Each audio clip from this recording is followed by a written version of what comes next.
Gown தைச்சது போக மிச்சம் இருக்க கிளாத்தில் வந்து ஒரு 4 இல்லாட்டி 8 ஃப்ளாட் ஃபோல்டு பண்ணிக்கணும். ஒரு 8 ஃபோல்டிங் வர்ற மாதிரி மேலே மேலே கிளாத் வந்து 8 கிளாத் வர்ற மாதிரி 4ஆக மடித்து அதை இன்னொரு மடிச்சிடணும். மடித்து பின் போட்டுக்கணும். பின் போட்டுட்டு அதை சுற்றி ஒரு சர்க்கிளாக கட் பண்ணிவிடணும், இல்லாட்டி ஓவலாக கட் பண்ணிவிடணும். ராம ஷேப்பில் கட் பண்ணியிருக்கேன். இதில் வந்து இந்த கோன் சைடு தவிர்த்து அந்த பெட்டல்ஸோட எட்ஜுகளில் வந்து மெழுகு தீ வச்சு தீபம் ஏற்றி வச்சு தீபத்தில் லைட்டாக வந்து அது வாட்டி எடுத்துக்கணும். கொஞ்சம் பெட்டல்ஸ்லாம் வளைஞ்சு நிற்கிற மாதிரி இருக்கும். அப்புறம் அது எல்லாத்தையும் ஜாயின் பண்ணி தைச்சிடணும். ரோஸ் ஃப்ளவர் அதெல்லாம் கரெக்டாக ஈவனாக வந்து அடுத்தடுத்து எல்லா பெட்டல்ஸையும் கரெக்டாக நான் சிங்கிள் ஹேண்டாக காமிச்சிட்டே செஞ்சதுனால நல்லா தையல் கரெக்டாக போட முடியல. சர்க்கிளாக ஒரு ஃப்ளவர் ஒரு பெட்டல்ஸ்க்கு அப்புறம் சுற்றி வச்சு ஒவ்வொரு பெட்டல்ஸாக தைக்கிறோம். அப்படி தைக்காமல் நான் எல்லா பெட்டல்ஸையும் ஒன்றா தைச்சிட்டேன். அது கொஞ்சம் நீட் லுக் கிடைக்கல. ஒரு பெட்டல்ஸ் தைச்சிட்டு சுருட்டி வச்சு தைச்சிட்டு அதுக்கு மேலே அடுத்தடுத்த பெடலை வந்து வச்சு தைக்கிறோம். அப்போ வந்து நல்லா நீட்னஸ் கிடைக்கும். ஃப்ளவர் வந்து கொஞ்சம் நல்லா கிடைக்கும். இது வந்து அந்த நூல் வந்து விலகி பிரிஞ்சு வராமல் இருக்கிறதுக்காக வாட்டி விட்டோம்னா அந்த கிளாத்தோட எட்ஜில் வந்து நூல் விலகி வராது, பிரிஞ்சு வராமல் நினைக்கிறோம். இந்த மெட்டீரியல் வந்து இந்த மாதிரி செய்ய முடியும். காட்டன் மெட்டீரியல்லாம் இந்த மாதிரி செய்ய முடியாது. சட்டன் மெட்டீரியல் மாதிரி இந்த மாதிரி மெட்டீரியலில் தான் இப்படி செய்ய முடியும். ஆனால் தைக்கும்போது தான் கரெக்டான தைக்கல. நான் சிங்கிள் ஹேண்டாக நான் இது பண்ணிவிட்டு வீடியோலையும் காமிச்சிட்டே தைக்கணும்னு நினச்சி தைச்சதுனால நல்லா செய்ய முடியல கரெக்டாக. பிள்ளைங்கள்லாம் ஸ்கூலுக்கு போயிருக்காங்க. அதான் ஸ்ருதி 12th படிச்சிட்ருக்கு. அதனால் வீடியோலாம் எடிட் பண்ண சொன்னால் பண்ணாது. படிக்கணும் அப்படின்னு சொல்லி டிஸ்டர்ப் பண்ணக்கூடாதுன்னு சொல்லியிருக்காங்க. ஸ்ரீதரன் 10th படிச்சுக்கிட்டு இருக்கான். 2 பேரும் வந்து ஆனுவல் எக்ஸாமுக்காக ப்ரிப்பேர் பண்ணிக்கிட்டு இருக்காங்க. இன்னும் 1 மந்தில் ஆனுவல் எக்ஸாம் வந்துடும். அதை ஒவ்வொரு பெட்டல்ஸாக ஃபோல்டு பண்ணி அதை சுற்றி அடுத்தடுத்து நெக்ஸ்ட் பெட்டல் வச்சு தைச்சிருந்தா நான் கிளியராக வந்துருந்துருக்கும் ஃப்ளவரோட ஷேப்பு.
பெட்டல்ஸ்லாம் கரெக்டாக ஈவனாக ஒன்று எடுத்து ஒன்றா நெக்ஸ்ட் கரெக்டாக வச்சு தைக்கல. கீழே வந்து மொத்தமாக சேர்த்து எல்லாத்துக்கும் சேர்த்து ஒரு ஸ்டிச் கொடுத்து தைச்சிடணும். நூல் கொடுத்து சுற்றி அப்படியே தைச்சிடணும் கீழே.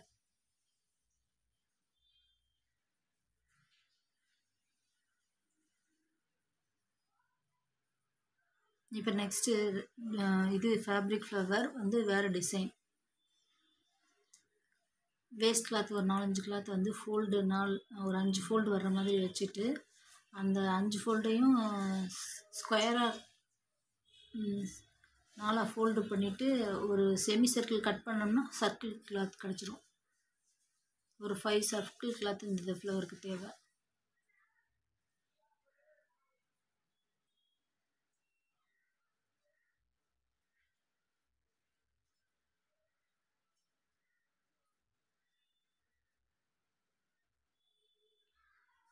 அட் அ டைமில் எல்லா பெட்டல்ஸும் ஒரே டைமில் கட் பண்ணி எடுக்கிறதுக்காக இது நிறைய கட் பண்ண கொஞ்சம் கஷ்டமாக இருக்கும். நிறைய கிளாத்தும் ஒரே டைமில் சேர்த்து கட் பண்ண கஷ்டமாக இருக்கும். ஆனால் கட் பண்ணிட்டோம்னா ஈவனாக எல்லாம் ஒரே சைஸுக்கு கிடச்சிரும் பெட்டல்ஸ்.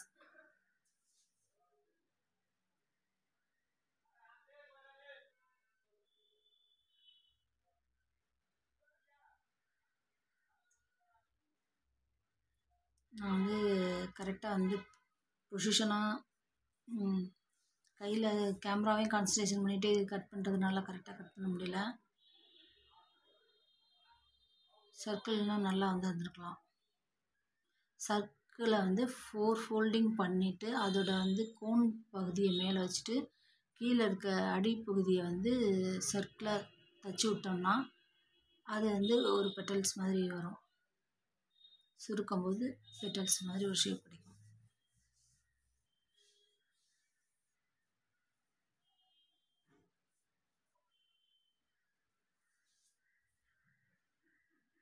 ஒரு பெட்டல்ஸ் மட்டும் செஞ்சு காட்டிட்டு மற்ற எல்லா பெட்டல்ஸும் அதே மாதிரி செஞ்சுக்கிட்டு மொத்தம் எல்லாத்தையும் சேர்த்து மொத்தமாக ஜாயின் பண்ணிவிட்டு நடுவில் வந்து முடிச்சு போட்டுட்டு அந்த நடுவில் மெஸ்ஸியாக இருக்கும் அந்த இடத்துல வந்து கொச்ச கொச்சன்னு இருக்கும் அந்த இடத்துல வந்து க்ளூ தடவிட்டு பீட்ஸோ வேறு டெக்கரேட்டிவ் திங்ஸ் ஏதாவது வைக்கலாம். வீட்டில் வந்து ஜமிக்கி ஒர்க்கு ஐட்டம் இருந்ததுனால அதை வச்சுட்டேன். க்ளூ போட்டு ஃபேப்ரிக் க்ளூ போட்டு ஒட்டிட்டோம்னா ஒட்டிக்கிறோம்.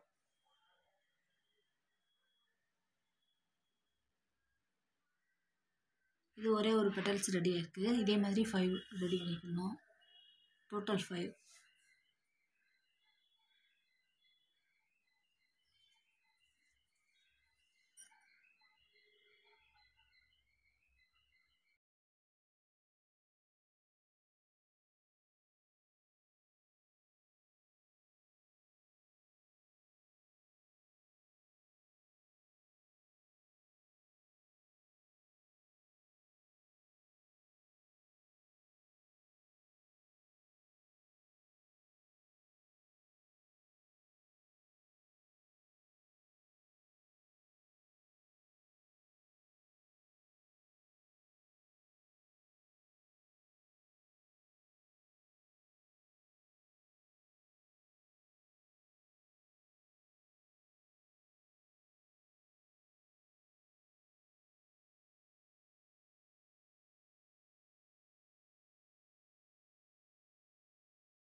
இப்போ வந்து ஹேர் பவ் பண்ணுறோம்.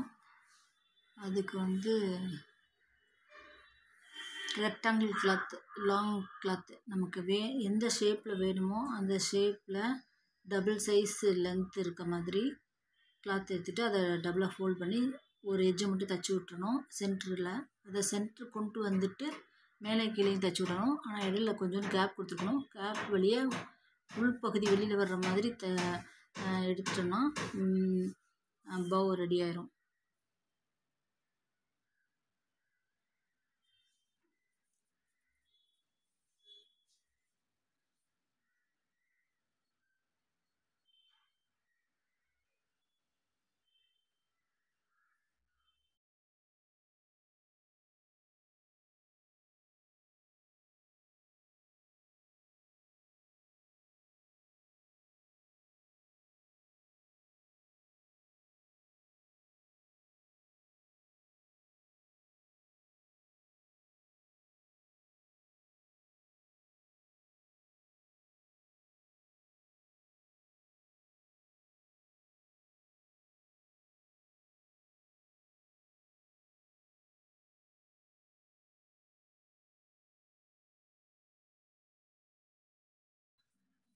மேலே ஃபுல்லாக தைச்சாச்சு. கீழே கேப் விட்டு தைச்சிருக்கோம். அந்த கேப் வழியாக உள்பகுதியை வெளியில் எடுக்கணும்.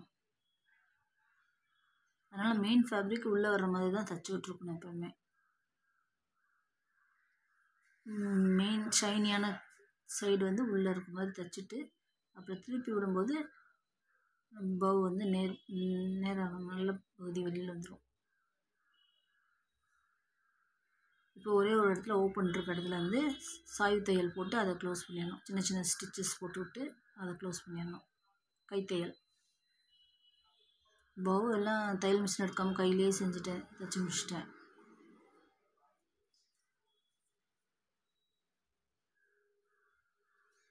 சென்டரில் தைச்சி விட்டுட்டு அதை சுருக்கி ஓட்டு தையல் மாதிரி போட்டுட்டு அதை சுருக்கி இழுத்து பிடிக்கும்போது கேதர் கொடுக்கும்போது பவ் கிடச்சிரும். அதை கேதருக்கு கொடுத்துட்டு அந்த நூலை வந்து டைட் பண்ணி முடிச்சு போட்டு விட்டுருணும். சென்டரில் நடுவில் வந்து நூல் வரும். அந்த நூலில் மறைக்கிற மாதிரி ரெக்டாங்கிள் சின்ன சைஸ் கிளாத் எடுத்து ஃபோல்டு பண்ணி 4 ஃபோல்டிங் பண்ணி அதை சர்க்கிளாக சுற்றி விடுவாங்க. பவுலில் நடுவில் கொடுப்பாங்க. ஆனால் அந்த மாதிரி கொடுக்கலாம். நம்ம ஏதாவது டெக்கரேட்டிவ் திங்ஸ் இருந்தாலும் அந்த சென்டர் ஃபோல்டிங் இடத்துல வந்து இருக்கிற நூல் மேலே அதை ஒட்டிடலாம். ஸ்டோன் ஒர்க்கோ பீட் ஒர்க்கோ ஜமிக்கி ஒர்க்கோ ஏதாவது இருந்தால் சென்டரில் ஒட்டிடலாம்.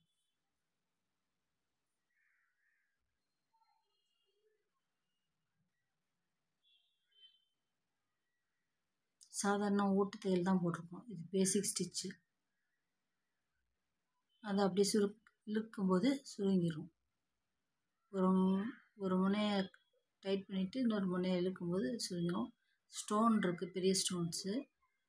அது சாரீ டெக்கரேஷன் பண்ணுறதுக்காக வாங்கியிருந்தது. அதை வந்து அப்படியே சென்டரில் கொடுத்துடலாம்.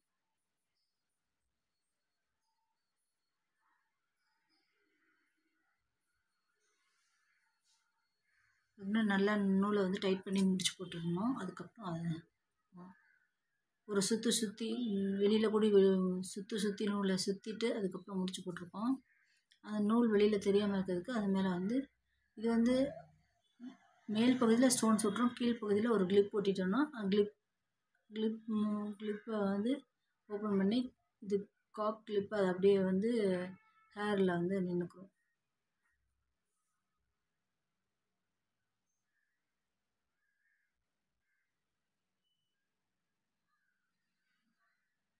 ஃபேப்ரிக் க்ளூ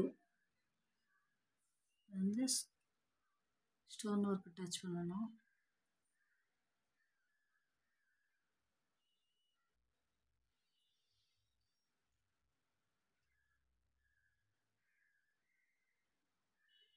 அது வந்து காயிற வர அதை ட்ரை ஆகிற வர டிஸ்டர்ப் பண்ணாமல் வச்சிடணும். எலாஸ்டிக் கொடுத்து ஹெட் பேண்டு அரவுண்ட் த ஸ்கல்ல வந்து நம்ம தலையில் வந்து ஹெட் ஃபுல்லாக சர்க்கம்ஃபரன்ஸ் பார்த்துக்கணும்.